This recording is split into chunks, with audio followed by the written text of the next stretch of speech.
Cameroon, Bandung, Africa, Bandung, to the world, Bandung.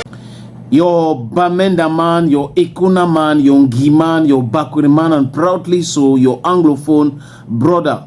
Désormais, les amis, appelez-moi Sa Majesté Sénateur Cletus. J'attends le communiqué pour dire le contraire. Suivez bien mon regard. Pendant qu'on est en train d'encaisser les buts, d'autres personnes sont dans la distraction, alors que dans cette distraction-là, les amis, c'est la vérité. Bref, il y a des combats nobles. Il y a certaines personnes qui s'engagent dans les combats et maîtrisent les tenants et les aboutissants. Il y a des gens qui sont politiquement matures, politiquement lettrés. Il y en a d'autres qui sont politiquement analphabètes. Des gens qui ne comprennent rien. Des gens qui confondent tout. Je ne sais pas si Valsero entre dans cette catégorie-là. Le combat pour le changement, c'est quelque chose de louable, frangin. C'est bien, Valsero. Moi et toi, on se connaît. Tu sais de quoi je parle. C'est un bon combat. Mais seulement quand il y a l'amalgame, ça pose un énorme problème sur la démarche. La part du gain de faire des vidéos, des trucs et tout ça là pour nourrir sa famille, c'est une bonne chose. Mais confondre tout cela, rester dans sa position confortable et penser que tout le monde devrait réfléchir comme soi, ça me pose un énorme problème. Et pour ceux qui sont des gens réfléchis, ça pose un problème énorme ici. Annie Anzoué a pris sur elle de risquer beaucoup de choses, des critiques et autres. À l'époque, quand Annie Anzoué s'est engagée à travailler avec Valsero, beaucoup de personnes l'ont insulté.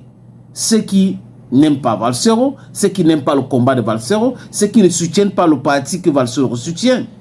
Annie Anzoué avait fait un post pour dire elle n'est pas là dans cette division-là. Elle avait même dit que concernant Eto'o, elle ne peut pas choisir entre son fils Eto'o et entre son fils Valsero. Et donc, elle va travailler avec Valsero. Elle a travaillé avec Valsero. Et cette pseudo par amour, que vous avez vu, cette slogan creux que Valsero utilisait sur ses différentes affiches, vous comprenez aujourd'hui que non, c'était juste de l'esbrouf, c'est l'enfumage. Les vidéos systématiques pour parler des gens faibles me posent un énorme problème. Le combat des personnes, ça me pose un énorme problème. Énormément de problèmes avec moi, les amis. Valsero dit que il est peiné, désolé, il dit qu'il est peiné quand il voit Annie Anzoué prester devant Chantal Biya. Moi, artiste, moi, Sa Majesté Sénateur Cletus, artiste, je n'irai pas là-bas. Mais ça, c'est moi, parce que je suis engagé. Maintenant, les autres artistes ont le droit de choisir ou prester. Mais les artistes ont le droit. Qui les nourrit? Les droits de Théo Cameroun ne fonctionnent pas bien. Combien des hommes d'affaires qui sont engagés dans la politique ou pour le changement dont l'argent à certaines personnes pour pouvoir les maintenir dans le combat? Parce que le ventre qui est affamé n'a point d'oreille. Vous ne pouvez pas demander à quelqu'un qui n'arrive pas à payer ses factures, qui n'arrive pas à payer la scolarité de ses enfants, qui n'arrive pas à payer son loyer, qui n'arrive pas à se soigner, qui n'arrive pas à se vêtir, de rester cloîtré à la maison au nom du changement. Ça n'a pas de sens. Le changement ne veut pas dire anarchie. Je crois que des gens qui sont proches à M. Valsero, Gaston Abbé, devaient lui expliquer cela. Et Annie Anzoué a eu du répondant. Le jour où vous serez au pouvoir, je vais venir prester si vous me payez. Un point, c'est tout. Et là, on apprend que Valsero a utilisé Annie Anzoué gratuitement. Oui, il a payé le billet d'avion, il a payé le transport, le restaurant, mais la prestation, elle n'a pas payé. Oh, il n'a pas payé, sorry. Why am I saying that? Il n'a pas payé la prestation, peut-être c'est parce qu'il est avocat des hommes, femmes. Il n'a pas payé. C'est sorti juste après, on n'était pas au courant. Je comprends donc longueur. Vous savez, il est bipolaire. Il dit un truc aujourd'hui, le contraire demain, il essaye de sécher son habit là où le soleil brille. Mais les artistes doivent vivre, M. Valsero. Annie Anzoué doit vivre. Annie Anzoué a travaillé avec toi alors que les gens l'ont combattu. Maintenant, elle n'est pas prestée. Tu es la première personne qui vient dire que je suis peiné, hein? Je suis peiné de la voir prester comme ça devant Chantal Biya. Je vais bien voir la cohérence, les amis. Ça veut dire que les vidéos que Valsero, les vidéos que tu fais là, les extraits, tu prends ça sur toutes les chaînes de télévision camerounaises. J'ai dit toutes les chaînes de télévision camerounaises. Et la quasi-totalité de ces chaînes camerounaises appartiennent aux militants du RDPC. Je veux que tu me cites une seule chaîne de télévision au Cameroun qui n'appartienne pas à un militant ou sympathisant du RDPC. Mais pourquoi est-ce que tu ne demandes pas aux Camerounais de boycotter ces chaînes-là? Parce que ce sont les Camerounais qui ont ces chaînes. Pourquoi tu ne demandes pas aux fonctionnaires camerounais qui sont pour le changement de démissionner tous? Pourquoi tu ne les demandes pas?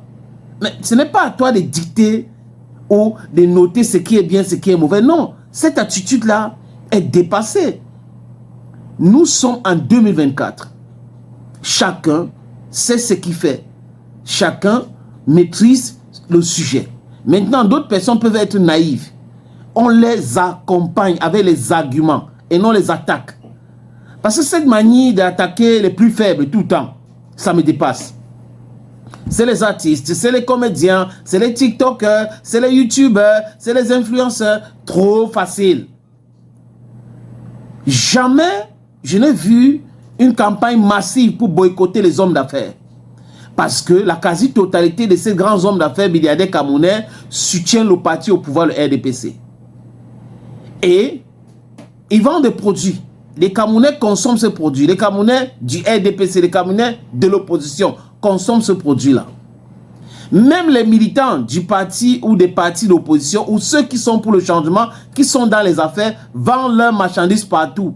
Ils ne trient pas. Tu es militant de RDPC, je ne te vends pas ça. Tu es militant de PCRN, je ne te vends pas ça. Tu es militant de SDF, je ne te vends pas ça. Tu es militant de MSC, je ne te vends pas ça. Ce n'est pas comme ça la politique. Ce n'est pas comme ça la politique. Essaie de comprendre. Tu ne peux pas avoir, toi seul, les meilleures idées, les meilleures orientations. C'est toi qui dois dicter ce que les gens doivent faire. C'est toi qui donnes les points. Ici, c'est 4 sur 10. Ici, c'est 7 sur 10. Ici, c'est 10 sur 10. Non, non, non, non, non, non, non. Il faut comprendre les gens. On convainc les gens en politique, c'est des idées et non les attaques inouïes. Et tout le temps, c'est comme ça. Tu ne peux pas prospérer comme ça. Soupçonnant, accusant, attaquer et tout ça. Tu n'arrives pas à demander de boycotter les hommes d'affaires qui soutiennent le parti au pouvoir. Tu n'arrives pas à demander aux gens de ne pas acheter les marchandises. Non. Tu n'arrives pas à le faire. Mais à chaque fois, de façon systématique, quand c'est les plus faibles, tu t'acharnes. Annie Anzoué, par exemple, les amis, si elle n'allait pas chanter au palais présidentiel, ça allait changer quoi? Il devrait toujours avoir cet événement. Est-ce que M. Valsero, Gaston Abbé, devait lui envoyer cet argent-là? Donc, les artistes qu'on invite, généralement, dans les prestations de parti au pouvoir et autres, devraient lui appeler pour lui dire, OK, on m'a proposé 1 million. S'il te plaît, envoie-moi ces 1 million-là, je ne veux pas aller chanter. Il faut être raisonnable. Il faut être raisonnable. Thank you, friends, and bye-bye for now.